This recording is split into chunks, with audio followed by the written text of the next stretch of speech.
আসসালামু আলাইকুম বন্ধুগণ।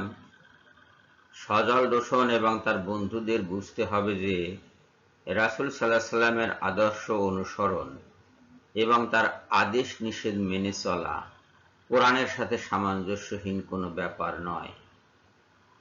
আমরা যা করছি সেটা হলো রাসূল সাল্লাল্লাহু আলাইহি সাল্লামের আদর্শ অনুসরণ এবং তার আদেশ নিষেধ মেনে চলছি, এবং সেইটা করতেই আমরা হাদিসের অনুসরণ করছি।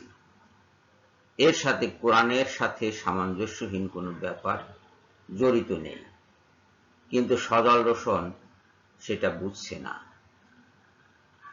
শুনুন কি বলছে। কিন্তু এই ভিডিওটি দাড়ি, টুপি, টাকটুর উপর প্যান্ট পরা, হিজাব, নিকাব, এক কথায় ইসলাম ধর্মের পরিচিত পোশাকের বাধ্যবাধকতা সম্পর্কে আপনার ধারণাই বদলে দিবে ইনশাআল্লাহ।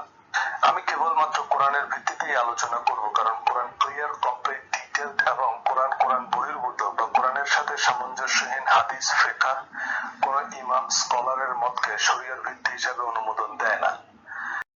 দাড়ি, টুপি, টাকনুর উপর পোশাক পরা, অমুসলিমদের অনুকরণে পোশাক না পরা, ছোট গোঁফ রাখা, এগুলো রাসূল সাল্লাল্লাহু আলাইহি সাল্লামের আদর্শ এবং তার নির্দেশ। এগুলো আমাদের মানতে হবে। এসবের সাথে কোরআনের কোনো বৈপরীত্য নেই, বরং সামঞ্জস্য বিদ্যমান। কোরআনে বারবার নির্দেশ দেওয়া হয়েছে যে রাসূল যা বলে তা মেনে নাও, এবং রাসূলের মাঝে রয়েছে উত্তম আদর্শ। রাসূলের অনুসরণ যে করবে না, রাসূলকে যে মানবে না, সে কাফের হবে। এই কথা কোরআনে বারবার বলা হয়েছে। এটা সূরা ধরিয়ে ধরিয়ে, আয়াত ধরিয়ে ধরিয়ে কথা বলার কোনো কারণ নাই, দরকারও নাই। এটা সবাই জানে। আর হিজাব ফরজ করা হয়েছে সূরা নূর এবং সূরা নিসায়। এই দুই সূরায় স্পষ্টত বলা হয়েছে যে মেয়েরা সাধারণত যা প্রকাশমান তা ছাড়া আর কোনো কিছুই প্রদর্শন করতে পারবে না। তো সাধারণত প্রকাশমান কি, এই ব্যাখ্যা রাসূল সাল্লাল্লাহু আলাইহি সাল্লাম দিয়েছেন। তিনি বলেছেন মুখমণ্ডল এবং হাতের কবজি থেকে আঙ্গুলের ডগা আর পায়ের গোড়ালি থেকে পায়ের আঙ্গুল, এইটুকুই সাধারণত প্রকাশমান। এর বাইরে আর কিছু মেয়েরা প্রদর্শন করতে পারবে না।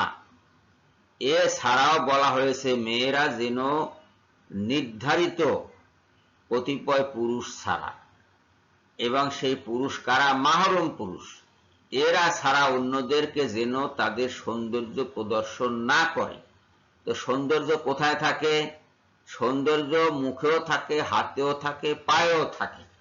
কাজে হাত, পা, মুখ ওই নির্ধারিত মাহরম পুরুষ ছাড়া অন্যদেরকে দেখানো যাবে না। এটা সোজা কথা, এবং এটা বাচ্চারাও বোঝার কথা, কিন্তু সজল দূষণ বোঝে না। সজল দূষণের অনুসারীরাও এগুলা বোঝে না। সোজা কথাটা সোজাভাবে তারা নেয় না। তারা বলে যে সৌন্দর্য শুধুমাত্র ওই কজনকে নয়, সবাইকে দেখানো যাবে। তো সবাইকে দেখানো যাবে যদি বলা হয় যে যে মাহরম পুরুষদের কথা বলা হয়েছে, যেমন পিতা, ভ্রাতা, পুত্র, শ্বশুর, এই জাতীয় যে মাহরম পুরুষ, এদেরকে সৌন্দর্য সে দেখাতে পারবে। এই কথার অর্থ কি এই যে সে বগল বের করে দেখাতে পারবে, কিংবা রান বের করে দেখাতে পারবে, কিংবা বুক দেখাতে পারবে, পিঠ দেখাতে পারবে, পেট দেখাতে পারবে? এই কথা কি দিয়ে বোঝা যায়? বোঝা যায় না। তো এগুলা ঢেকে রাখতে হবে।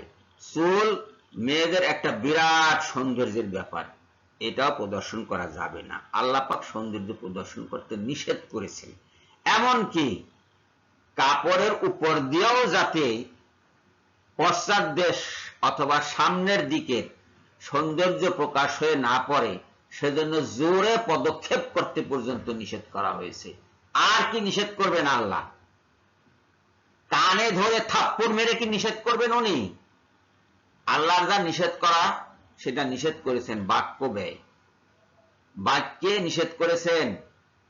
এটা মানতে হবে, বুঝতে হবে। যারা না বুঝবে তাদের সাথে বাতচিত থাকার কথা না, কিন্তু তারা গোলমাল করে বলেই আমাদের কথা বলতে হয়। এই গোলমালের লোকগুলোকে যেভাবে ঠান্ডা করা দরকার, সেটা মুসলমানরা করতে পারছে না।